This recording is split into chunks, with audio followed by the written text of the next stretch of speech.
வருக, நான் உங்கள் சிந்து. நல்ல ஒரு நைட்லேருந்து நல்ல மழை, கிளைமேட்டும் சூப்பராக இருக்குது. எல்லாம் இன்னும் காக்கா குருவி கூட எழுந்திரிக்கல, ஆனால் நம்மளை மட்டும் எழுப்பி சமைக்க விட்டாங்க. வாங்க இன்றைக்கி என்ன சமையல்னு வீடியோக்குள்ளே போய் பார்க்கலாம் வாங்க. கொண்டக்கடலை, கருப்பு கொண்டக்கடலை ஊற போட்டு வச்சுருக்கிறேன், வேக வச்சு எடுத்து வச்சுட்டேன். இந்த கொண்டக்கடலை வச்சு இந்த காய்கறி வச்சு அருமையான குருமா ஒன்று பார்க்கலாம். எண்ணெய் ஊற்றிக்கிறேன், கொஞ்சம் வெங்காயம் எடுத்து வச்சுருக்கேன், கொஞ்சமாக போடுறேன், சோம்பு, 2 தக்காளி, 3 பச்சை மிளகாய், ஒரு துண்டு பட்டை நல்லா வதங்கிட்டோம்.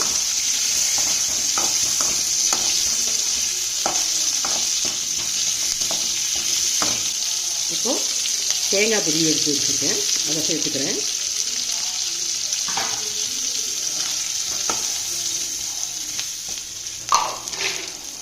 நான் உடச்ச கடலை குருமா சேர்க்க மாட்டேங்க, கொஞ்சமாக முந்திரி சேர்த்துக்குவேன், ஆப்ஷனல் தான், ரொம்ப வதங்க வேண்டாம், அந்த அளவு பண்ணிக்கலாம். இந்த தேங்காயில் இருக்க எண்ணெய் விடாமல் அடுப்பை ஆஃப் பண்ணிடலாம். இப்போ இதை அரைச்சி எடுத்துகிட்டு வந்துடலாம் வாங்க. நம்ம அரைச்சி எடுத்துகிட்டு வந்துட்டோம் வாங்க பார்க்கலாம். வாங்க தாளித்து எடுத்துடலாம். அடுப்பை ஆன் பண்ணிட்டோங்க. ஒரு கரண்டி எண்ணெய் ஊற்றிக்கிறேன், சின்ன அளவு பட்டை சேர்த்துக்கிறேன், கருவேப்பிலை,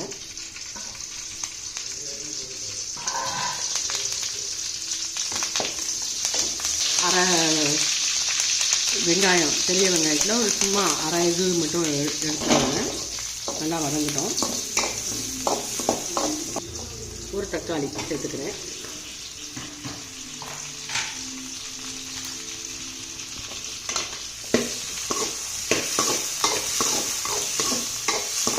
நல்லா வதங்கிட்டோம். கொஞ்சமாக சோம்பு ஏற்கனவே போட்டு அரைச்சிருக்கோம், இதில் கொஞ்சம் குழம்புல கொஞ்சம் சேர்த்தோம்னா கொஞ்சம் நல்லாயிருக்கும்.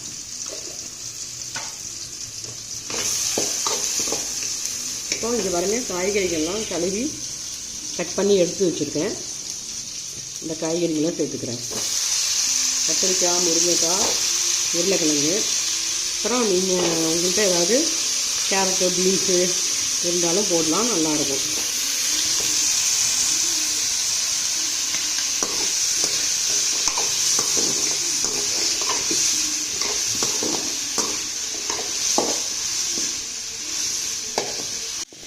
இந்த அரைச்சி வச்சுருக்கோம் இல்லையா, அதில் 1 ஸ்பூன் 2 ஸ்பூன் மல்லித்தூள் சேர்த்துக்கிறேன்,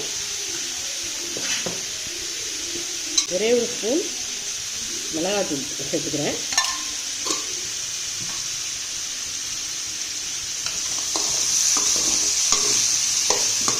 நல்லா காயெல்லாம் சுண்டி வச்சோம். சுண்டி வந்தோடனே இந்த அரைச்சி வச்சுருக்க விழுதை சேர்த்துக்கலாம். இப்போ காயெல்லாம் நல்லா சுண்டி வந்துடுச்சு. இப்போ நம்ம அரைச்சி வச்சுருக்கோம் இல்லைங்களா, இது சேர்த்துக்கலாம்.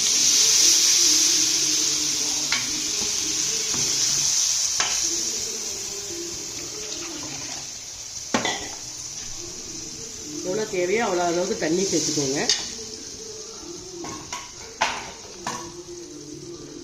நான் இந்த கருப்பு சுண்டல் ஊற போட்டு எடுத்து வச்சுருக்கேன், வேக வச்சு எடுத்துட்டேன், அதையும் இதில் சேர்த்துக்கிறேன்.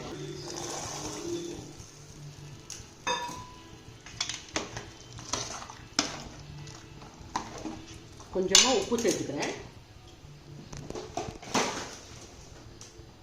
எவ்வளோ தேவையோ அந்த அளவுக்கு உப்பு போட்டுக்கோங்க. இது அப்படியே நல்லா மூடி வச்சிடலாம். மூடி வச்சு கொதித்து வரட்டும். இப்போ இது வெந்துட்டு இருக்கு இல்லையா, கொஞ்சம் நல்லா கொதித்து வரணும். இப்போ அடுத்து நம்ம வாழைப்பூ வடை சேர்க்கணும். அதுக்காக வேண்டி வாழைப்பூலாம் வச்சு நல்லா கட் பண்ணி பண்ணல இதை நம்ம மிக்சியில் போட்டுக்கலாம். எடுத்து வச்சுட்டேன். அந்த வாழைப்பூ வடைக்காக வேண்டி எல்லாமே கடலைப்பருப்பு, காஞ்ச மிளகாய், கொஞ்சமாக சோம்பு, ஒரு பல்லு பூண்டு எல்லாம் ஊற வச்சு எடுத்து வச்சுருக்கேன். பாருங்கள், வாழைப்பூ வடைக்காக வேண்டி கடலைப்பருப்பு, சோம்பு, மிளகாய் எல்லாம் ஊற வச்சோம் இல்லையா, நல்லா வடிகட்டி தண்ணி இல்லாமல் எடுத்து வடித்து எடுத்துக்கோங்க. மிக்சியில் போட்டு ஒரு கிரைண்ட் பண்ணிக்கோங்க. பாருங்கள், பல்ஸ் மோடில் வச்சு இப்படி அரைச்சி எடுத்துக்கிட்டேன். இப்போது இதை தனியாக எடுத்து வச்சிடலாம். இதில் கொஞ்சமாக சேர்த்துக்கிறேன். சேர்த்துக்கிட்டு வாழைப்பூலாம் கட் பண்ணி வச்சுருக்கேன் இல்லையா, இந்த வாழைப்பூவும் சேர்த்துக்கிறேன்.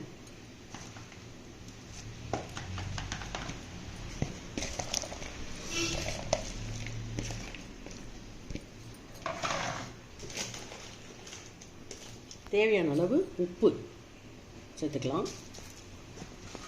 இப்போ இதையும் ஒரு பல்ஸ் மோடில் கொடுத்துடலாம். பாருங்கள், வாழைப்பூ நல்லா அரைச்சி எடுத்துகிட்டு வந்துட்டோம். கொஞ்சமாக கடலைப்பருப்பு ஊற வச்சோம் இல்லையா, அதை கொஞ்சமாக தனியாக எடுத்து வச்சுருந்தேன். இது மேலே கொஞ்சமாக போட்டுக்கலாம், அப்போ தான் அந்த டேஸ்ட்டு நல்லாயிருக்கும். இப்போ இதை நம்ம கனைஞ்சி எடுத்து வச்சிடலாம். சாப்பிட்றப்ப சூடாக போட்டு கொடுத்துக்கலாம். உப்பெல்லாம் அப்போவே சேர்த்துட்டேன். சாப்பிட்றப்ப நல்லா சூடாக போட்டு கொடுத்துக்கலாம். அதுக்குள்ளார இந்த குழம்பு ஆயிடுச்சு, அதையும் பார்க்கலாமா?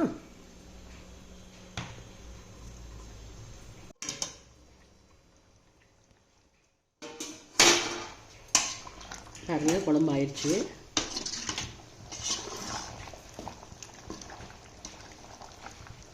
காய்கறிலாம் நல்லா வெந்து வந்துருச்சு. இப்போது இது வந்து ஆப்ஷனல் தான். லைட்டாக வந்து புளி சேர்த்துக்கலாம். அது வேணாங்கிறவங்க விட்டுலாம். நான் சேர்க்க மாட்டேன். சும்மா ஒரு கொட்டை அளவு எலுமிச்சை பழம் சும்மா ஒரே ஒரு ட்ராப் போட்டிங்கன்னா இன்னும் டேஸ்ட்டு கூட இருக்கும், நல்லாயிருக்கும்.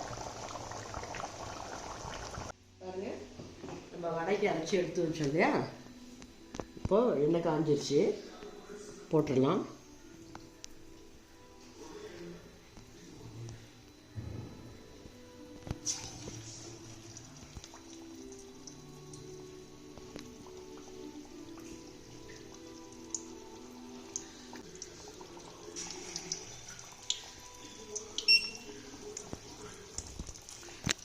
குழந்தைங்களுக்கு வாழைப்பூ சாப்பிடாதுங்க, அதனால் இந்த மாதிரி பண்ணால் சாப்பிடுங்க.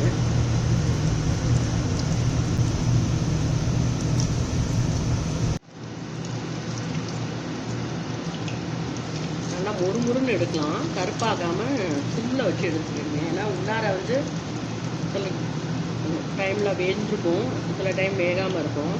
அதனால் சிம்மில் வச்சு நல்லா வேக வச்சு எடுக்கலாம். பாருங்க, இந்த மாதிரி உங்களுக்கு திருப்பி போட்டுக்கலாம். வாழைப்பூ வடை நல்லா கிறிஸ்பியாக இருக்கும். இப்போது என்னோட அந்த ரெசிபி உங்களுக்கு பிடிச்சிருந்துச்சுன்னா லைக் பண்ணுங்கள், கமெண்ட் பண்ணுங்கள், ஷேர் பண்ணுங்கள், மறக்காமல் சப்ஸ்கிரைப் பண்ணுங்கள். பை, வணக்கம்.